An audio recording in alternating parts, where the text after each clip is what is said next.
নাহমাদুহু ওয়া নুসাল্লি আলা রাসূলিল কারীম। সমস্ত প্রশংসা সেই মহান রব্বুল আলামিনের জন্য, যিনি আমাদেরকে আলেম ওলামার দ্বারা এবং মুসলমানের দ্বারা এবং তারা শ্রেষ্ঠ যারা মানুষের দ্বারায় অশুভ শক্তিকে দূর করে দিয়ে আজ দেখতে দেখতে আমাদের দীর্ঘ বছর চলে গেল।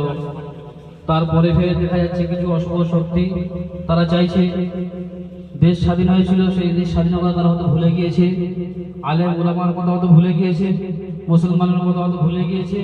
সাথে সাথে আরও যে সমস্ত হিন্দু মুসলমান ভাইরা একসাথে কাঁধে কাঁধ থেকে হাত থেকে দেশ স্বাধীন করেছিল, তারা হয়তো ইতিহাস পড়েনি, তারা যায় না, সেই জন্য তারা ভুলে গিয়ে ফের দেশটাকে গোলামের হাতে তুলে দিতে চাইছে।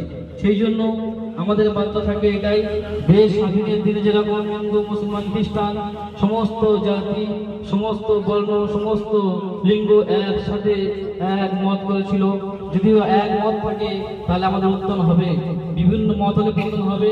সেই জন্য আমরা সবাই এক মতে চলবো এবং সাথে সাথে কোনো অশুভ শক্তি না যেন আমাদের ফের গোলাম বানাতে পারে, এই চিন্তা ভাবনা নিয়ে